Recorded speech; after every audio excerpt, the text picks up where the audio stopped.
زما د ایمان او د عقیدې ډېرو معززو حاضرین او مسلمانانو رڼو، الله تعالی انسان مکلف کړي. معنا دا ده الله تعالی انسان ته حکم کړي د څه کارونو نه به ځان ساتي او څه کارونه به کوي. کم کارونه چې کوي هغې ته روا څیزونه وایي، او د کومو څیزونو نه چې خدای منع کړې ده هغې ته معصیت، ګناه او ناروا څیزونه وایي.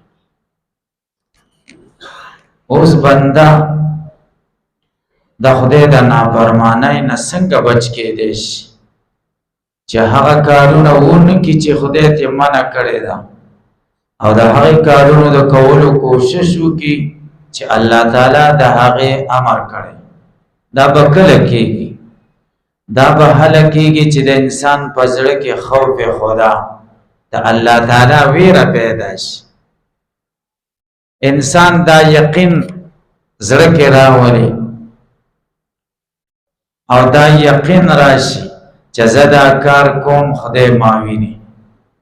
دویم دا یقین راشي چې خدای په ما قادر دی، قدرت لري. دا یقین راشي چې خدای ما رانیولی شي. کله چې د انسان دا درې یقینه زړه ته راشي چې الله ما ویني، الله په ما قدرت لري، الله فوراً ما رانیولی شي، نو دی به د خدای نافرماني نه کوي. دی به هغه کارونه کوي چې د کومو څیزونو الله حکم او امر کړی. خدای چې د کومو څیزونو نه موږ منع کړي وو هغه دوه قسمه څیزونه دي. یو هغه دي چې د هغې تعلق د خدای د حقوقو سره دی، هغې ته حقوق الله وایي. دویم هغه دي چې د هغې تعلق د مخلوق خدا سره دی، د بندګانو سره. بندګان بیا عام دي، مسلمان، فاسق، کافر، دا ټول حیوانات د دې ټولو د حقوقو سره تعلق دی. بعضې څیزونه داسې دي چې خدای ته موږ منع کړي وو ځکه هغې کې د بل انسان حق ضایع کېږي. خدای ته موږ منع کړي وو ځکه هغه د بل چا حق دی، هغه ته وکړي نو د بل انسان حق دی ضایع. و زمونږ د دین دا مسله ده چې قیامت ورځ قایمه شي، خدای بخونکی دی او مهربان دی، د خدای رحمت د غضب نه زیات دی. لوی لوی ګناهونه خدای معاف کولی کوي، لوی لوی ګناهونه په بنده ته خدای معاف کوي. دې حدیثو کې ډېر ذکر راغلی. یو سړي باره کې به خدای فیصله وکړي چې دا د دوزخ ته لاړ شي، د ده اسم نشته، د بدو اعمالو تله به درنه شي، د نیکو اعمالو په تله کې به ایس هم نه وي، او د بدو اعمالو تله کې به بلا څیزونه پراته وي. بس دی به وایي غرق شو، خدای به ملایکو ته حکم وکړي چې دوزخ ته روان کړي. چې روان کړي الله به بیا आवाज وکړي ملایکو ته لګي را واپس کړي، ما سره پټ سشتا چې ملایکو تم نه دی معلوم.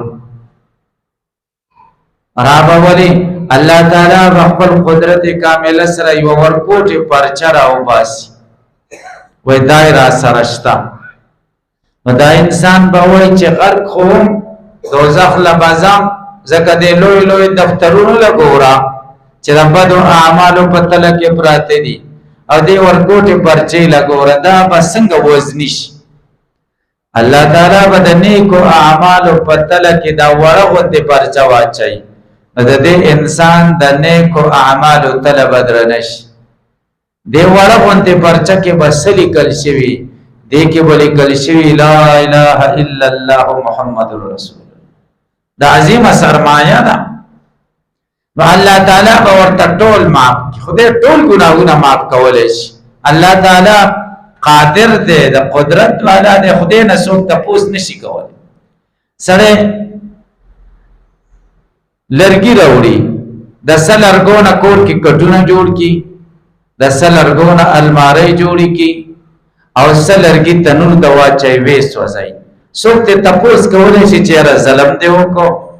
د ټولو نه به دې کټونه جوړ کړي وو، د ټولو نه به دې المارۍ جوړې کړې وي، دا بعضې لرګي دي ولې واچول ورته څوک ورته دا ویلی شي که ورته ووایي نو دا سړی به ورته څه وایي زما خپل ملکیت دی ستاسو پکې څه کار دی دقه شان الله تعالی څه انسانان دوزخ لچوي څه انسانان جنت لبوزي فریق فی الجنة و فریق فی السعیر څه خلک به دوزخ کې واچوي څه به جنت کې واچوي د دوزخ مستحقین خلک خدای جنت ته بوزي د خدای نه څوک تپوس کولی شي چې دا ولې که څوک یې وکړي خدای به ورته زما خپل ملکیت دی ستاسو څه کار دی الله تعالی خدا الله عادت په دې جاری دی عادت الله دی ته وایي چې د بنده حق خدای نه بخي ګورئ دا یاد ساتئ حقوق العباد خدای نه بخي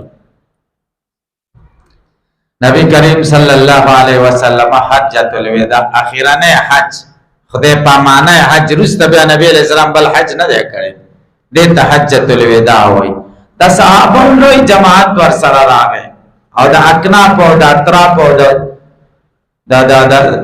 غریز والا خو چې کوم لره ټول راغله چې نبی علیہ السلام حج لرازي نبی د مزدلفه شپه دا ډیره مبارک شپه ده شیطان پکې ډیر په سر خورې باندې او ذلیلې الله تعالی ټول خلکو ته بخنه کوي نبی کریم صلی الله علیه وسلم دعاګانې وکړي خدای زما امت وبخي زما الله ورته ټول می بخلی دي وای خدای د بنده حق مرته وبخي خدای ورته عزت د بنده حق می مرته بخله نو دې کې بیا عالمانو اختلاف دي بعض عالمان وای چې بنده حج وکي نو هغه ته د بنده حق هم بخل کیږي بخل کېدو دا معنا ده الله تعالی دل توفیق ورکی دا بنده چې کم حق دی هغه ادا کی یا ته بخنه وغواړي یا هغه بنده خدای رضا کی اخرت کې سور کی ثواب چې دا واخلو دا بنده وبخه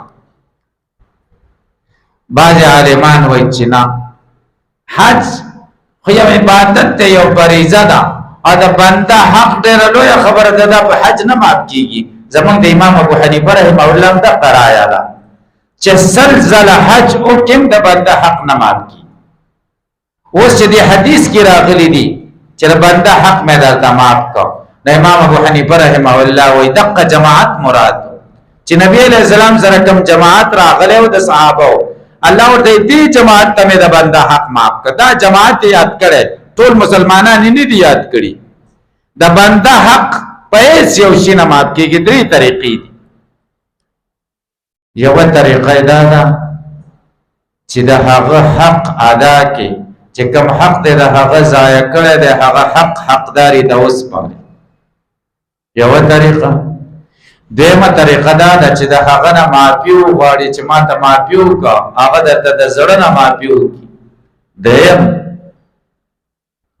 دا ونشي سړی مړ شي لاس له نه درځي درنه ورک شي دریمه طریقه دا ده بدا پیسې دا پردی حق ته د الله په نوم ورکا ثواب حق سړی ته وبخه چې چا در باندې حق دې ځکه خو ته پیدا کوي نشي مړ دی بچیم درته نه دی معلوم وارثان هم درته نه دی معلوم او دا زړه کې اراده وکړه سړی چرته ګیر شي یا وارث ما تلاس تراغه نو د پیسې باور کوم خدای به دې مات نو کومه منګه باید دې خبره ته سوچو ونده حق خدای په هیڅ یو طریقه نه معاف کوي مونږه نوافل هم کو ذکر اذکار هم کو تهجد هم زمون مسلمانان کوي تلاوتونه ذکر اذکار د جمع منځونه دا ټول کو خود حقوق العباد خیال ګوري نه ساتو حقوق العباد ګوري خدای نه معاف کوي د دې خیال ساتي نو خو به خدا چې د خدای ویره زمونږه پزړه کې رااله ار سبب اسم دم شي بیا به د بنده د حقوقونه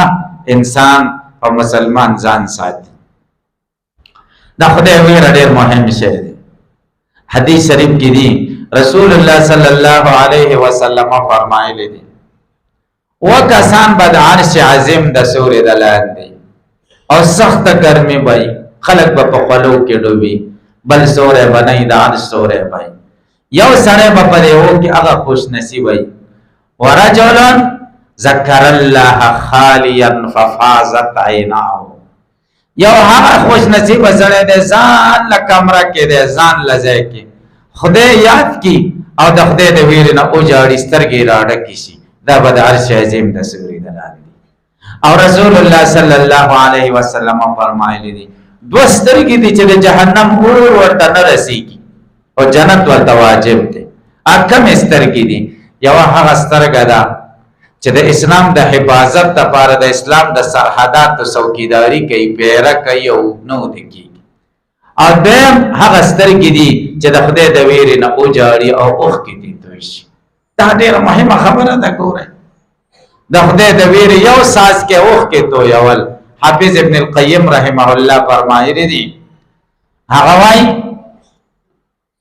چې د جهنم اور ډېر ګرم دی، چې د دنیا دا لوی سمندرونه، دا دنیا دوه حصې اوبه دي او یوه حصه وچه ده، دا ټول سمندرونه پې ورخوشې کې د جهنم اور به خاموشه نه کي، نه به یې کمزوری کي. داسې یو اور دی. و سمندرونه خو یې نشي ختمولی. البته د مسلمان د سترګو د اوښکو یو ساس کې جهنم ختمولی شي، تا د جهنم نه آزادولی شي، تا د جهنم نه بچ کولی شي. او حدیث شریف کې دی رسول الله صلی الله علیه وسلم فرمای د سړي زړه نریش ویښته را زګ شي، خوف خدا د خدای ویره زړه کې راشي، سترګې را ډکې شي. دې وخت کې چې دې کومه دعا کوي خدای قبلوي، ځکه د خدای رحمت درته متوجه شي. دا داسې وخت دی چې د خدای رحمت ورته متوجه شي. او حدیث شریف کې دا هم دی چې رسول الله صلی الله علیه وسلم فرمایي جنت ته به څوک ځي کل هین لین، هر هغه سړی چې په معاملاتو کې اساني کوي، ډېر خلي نه، خلکو له معافیګانې کوي، معاملاتو کې ډېرې اسانۍ کوي، بس معافي ده دله مې معافي ده، خیر ده دله مې معافي ده، دې ته هین وایي. او لین نرم چې زړې نرمي، زړې نرمي د خدای د ویرې اوښکې را وبهیږي. دې ته چې کوم دی د خدای خوف خدا د وجې نه د الله د ویرې د خدای په ډېر یو دون نظر ګوري. دا یو مهم کار دی. که د الله ویره زمونږ او ستاسې زړونو کې راشي نو بیا به د ګناهونو نه ځان ساتو، ښه کارونه به کوو. نو موږ او تاسو کوشش وکړو چې الله د نافرمانۍ نه ځان وساتو او هغه کارونه وکړو چې خدای په سر رضا کېږي. دا دنیا پانې زندګي ده، 15 ورځې دې پته نه لګي چې څه به کېږي او موږ به کله مړه کېږو. د انسان حرص دی چې زه بادشاهو ته رسېږم او بیا به دا چل کېږي او بیا به دا چل کېږي، هېڅ چلم نشته. دا زړه به دې ودرېږي او دا ګزار به شي او مړ به شي. هېڅ دنیا والله که وران نه شي. دا انور به یو، دا سپوږمۍ به یو، دا بچي به دي او دا خپل به دي او مقه مزې به یو، دنیا به روانې، دا به دنیا نه ورانېږي، بس په تا ورانه شوه. موږ کوشش وکړو چې موږ ځان له برزخ او آخرت جوړ کړو. الله تعالی به زموږ نه رضا شي او زموږ آخرت به صحیح شي. الله تعالی دې ما او تاسو ته د عمل کولو توفیق را نصیب کړي. درود شریف وایي. الله